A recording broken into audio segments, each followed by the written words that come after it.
The sun bled out over the horizon. Dust devils danced on the deserted street. Clint Eastwood stood alone, a silhouette against the dying light. His Stetson was pulled low, shadowing his eyes that had seen too much. He could almost hear the echoes of gunfire, almost smell the cordite in the air, but that was a lifetime ago. This was now. The wind whispered through the empty street, rustling his long coat. It was a ghost town, not a soul in sight. Just Clint and the ghosts of his past, ghosts he couldn't outrun. They were always there, lurking in the shadows. The war had made Clint a hero. He'd saved lives, taken lives. The medals he'd thrown away weighed heavier than any he'd worn. He'd come home to cheers, but the cheers faded. The nightmares remained. The faces of the men he couldn't save haunted his dreams. Their whispers followed him like the desert wind. He'd tried to drown them out with whiskey, tried to bury them in the bottom of a bottle, but some memories refused to be buried. The town had once been peaceful, a place where kids could play in the streets. Now, fear ruled the day. The shadows held the whispers of despair. A gang had moved in, bringing their own brand of law, the law of the gun, the law of fear. The townsfolk were too scared to fight back. They hid behind their curtains, hoping the trouble would pass them by. A young woman stepped out of the shadows. Her eyes were red-rimmed, her face pale. She held out a faded letter, her father's last request, a plea for help. The letter spoke of courage, of a town held hostage. It spoke of Clint, the hero he once was, the hero they needed him to be again. The letter trembled in the young woman's hand, a mirror of her own fear. Section 5, The Call to Arms. Clint stared at the letter. The words blurred. He didn't want to be a hero. He was just trying to outrun his past. But some burdens were too heavy to ignore. He looked at the young woman, saw the fear in her eyes. He saw the hope too. A flicker in the darkness. He knew what he had to do. He couldn't outrun his past. But maybe he could make peace with it. The saloon doors swung open with a bang. The gang sat around a table, counting their ill-gotten gains. They hadn't expected company, not like this. Word spread fast. Old comrades, hearing whispers of their former captain's return, emerged from the shadows. Battle-scarred and weary, they answered the call. They owed him. They owed this town. Gunfire erupted, the air filled with the acrid smell of gunpowder. Clint moved like a ghost, his Colt barking, each shot a punctuation mark in the symphony of violence. The saloon became a battleground. Wood splintered, glass shattered. The gang, outmatched and outgunned, fell one by one. Justice was a dish best served cold, and Clint was fresh out of patience. The dust settled. Silence descended. The smell of gunpowder lingered in the air, a grim reminder of the battle. Clint stood amidst the carnage. He felt no joy, no triumph. He looked at the faces of the fallen, both friend and foe. They were all victims in the end. Victims of war. Victims of circumstance. Ghosts of his past still whispered, but their voices were fainter now, almost peaceful. The town slowly began to rebuild. The fear lifted, replaced by a cautious hope. Clint knew he couldn't stay. He had other ghosts to confront, other battles to fight. He walked away as the sun rose, painting the sky in hues of gold and red. He didn't look back, he didn't need to. He carried their gratitude with him and something more, something he thought he'd lost forever. Dear listeners, before we move forward, please subscribe my channel. To hit 1,000 figure, Clint Eastwood stands alone in the middle of a barren street. The sun is setting, casting long shadows over his face, etched with age and regret. It's a quiet moment, but there's an unmistakable tension in the air. The kind of tension you feel when you know something's coming, something you can't avoid, no matter how hard you try. Life hasn't been kind to him. Once a proud war hero, a man who commanded respect, Clint now finds himself struggling with the ghosts of his past. The battlefields of his youth are distant memories, but the emotional scars, the faces of the soldiers he couldn't save, are alive every single day. That's the weight of it all, carrying a past that won't let you breathe. He takes a deep breath, clenching his fists, the memories rushing back. He remembers a younger version of himself, the pride he once had and the promise he made to his comrades. But that promise was shattered the moment he failed them. And here he is, standing at the crossroads of his life, with nothing but the bitter taste of regret. It's a feeling that anyone can relate to, the burden of failure, the fear of being stuck in a life that's defined by past mistakes. We all have that moment, don't we? That moment where we think, I should have done better. I could have been more. It's easy to feel like the past has a hold on us, like it's impossible to move forward. But Clint's not just standing there, frozen in regret. No, he's preparing for something big, something that could change everything. He turns toward the horizon, his eyes hardening with resolve. The past may have shaped him, but it won't define him. Not today. Today, he fights for redemption. As Clint walks down the street, the distant sound of sirens wails in the background. The town, once full of life, now seems like a shadow of its former self. Broken buildings, empty streets, and the weight of hopelessness hanging in the air. He knows something's wrong. This place, his home, is teetering on the edge of destruction, and he's the only one who can stop it. It's not just a personal battle anymore. No, this is bigger than him. It's about the people he once swore to protect, the ones who trusted him when he was at his best. He could turn away, walk into the sunset like so many others have, but he knows deep down that wouldn't be enough. Flashbacks of his comrades' faces flicker in his mind, their laughter, their stories, and then their screams. He failed them, but he can't fail again. Not this time. He remembers an old friend, a fellow soldier, who told him, "There's no peace unless you fight for it." A young woman rushes toward him, panic in her eyes. She's holding a letter, her father's letter. The town's been taken over by a ruthless gang, and now the people are caught in a deadly game. The gang wants control, and they're willing to do anything to take it. Her father, a former police officer, tried to stand up to them. He didn't make it. She hands Clint the letter, her hands trembling. "I need you to stop them," she pleads. "My father believed in you. You're all we have left." It's not just a plea for help. It's a cry for justice. Clint takes the letter, reading the words his friend left behind. "You were always the strongest among us. Don't let them win." This is his moment. The call to action has been made. There's no turning back. His journey for redemption has officially begun, and it's not just about him anymore. It's about the people he once swore to protect, the people who still believe in him. Clint grips the letter tightly, the words from his fallen friend ringing in his ears. Don't let them win. His heart pounds in his chest, not from fear, but from the weight of what's ahead.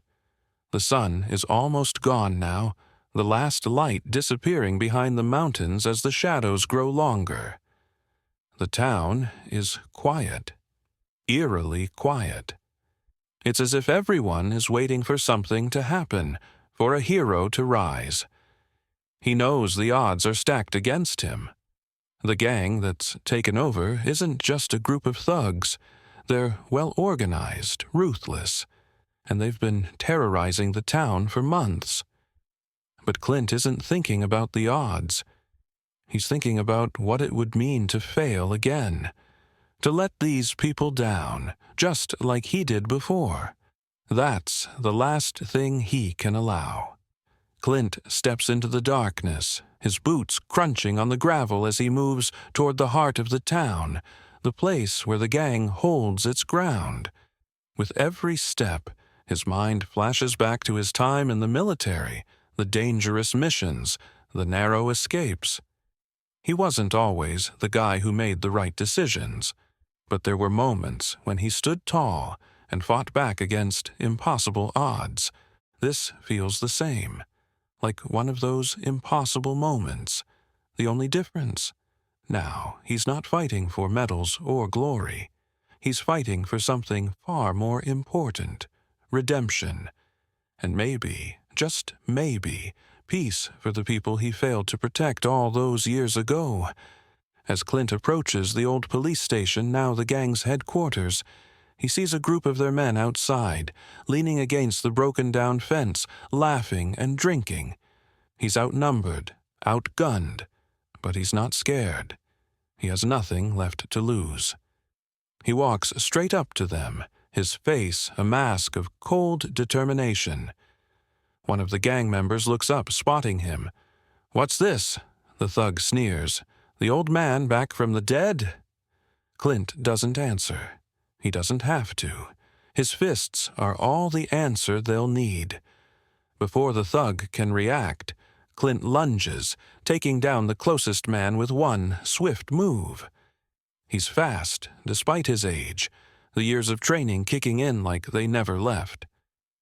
The rest of the gang draws their weapons, but Clint is already on them. His movements are precise, calculating, like a man who's seen it all, who knows what's at stake. Each punch lands with a force that feels like a reminder of all the mistakes he's made, the lives he's failed, and the fight he's still in.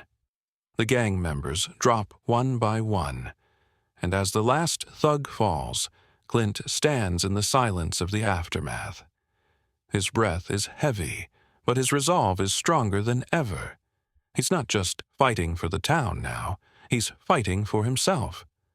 The fight is far from over. Clint makes his way through the town, his mind focused on one thing: the gang's leader, the man responsible for the bloodshed, for the terror that has gripped these streets.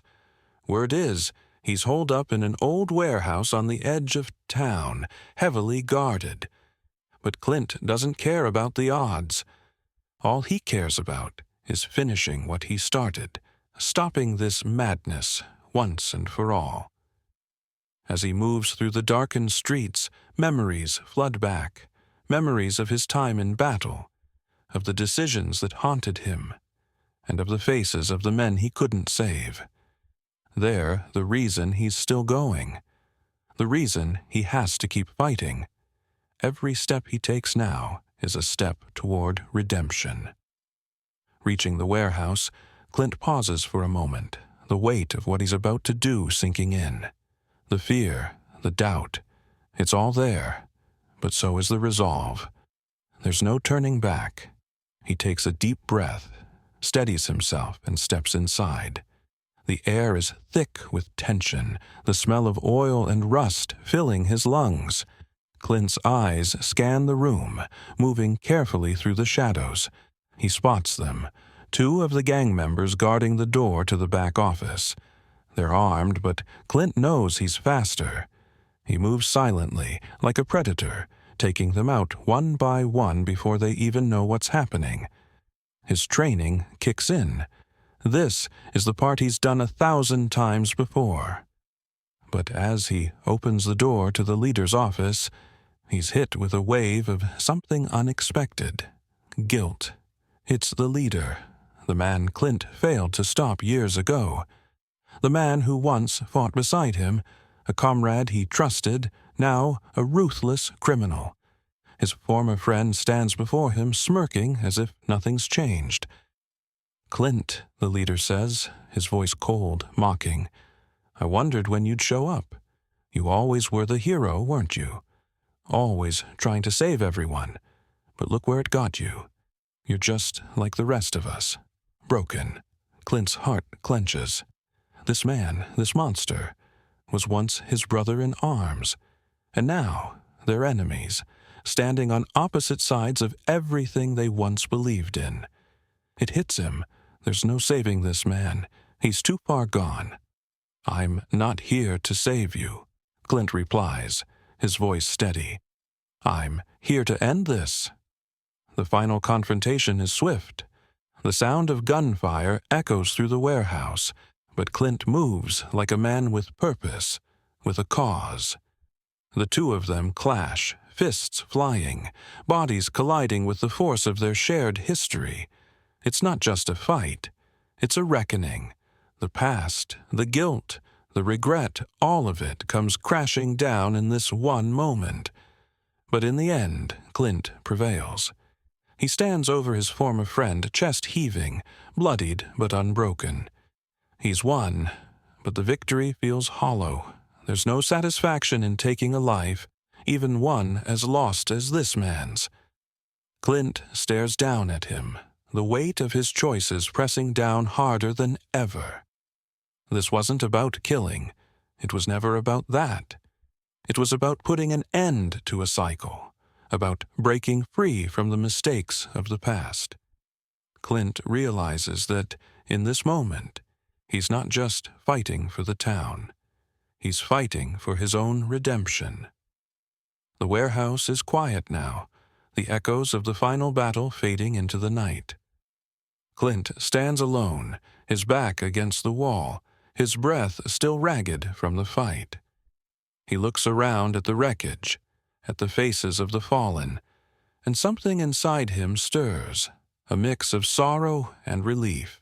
He came here for one reason: to stop the man who had taken everything from this town.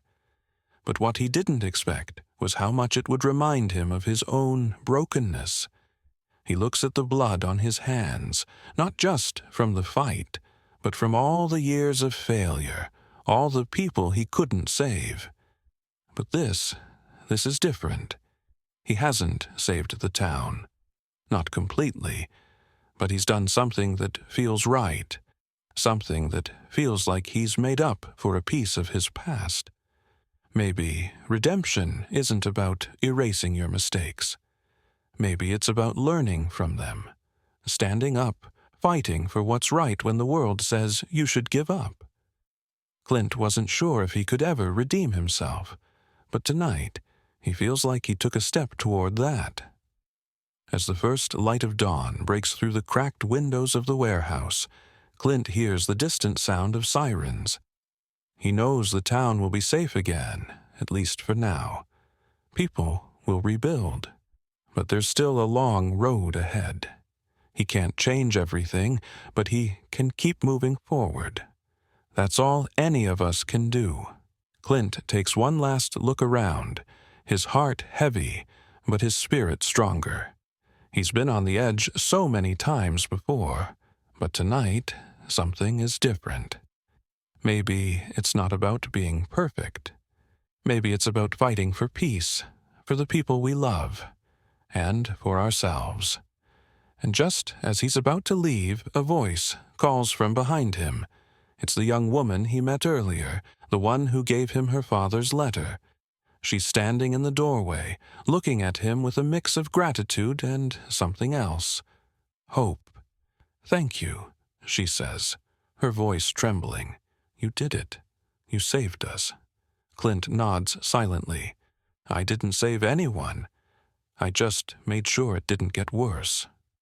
She steps forward, holding out her hand. That's all we needed. Someone who cared enough to fight for us. Clint looks at her hand for a moment, then shakes it firmly, his grip steady. "You're welcome," he says softly. As he walks out of the warehouse, the sun rising in the distance, Clint realizes that maybe, just maybe, there's still a chance for him after all. Not to undo the past, but to move forward. Because redemption isn't a destination, it's a journey, and Clint Eastwood is still walking it.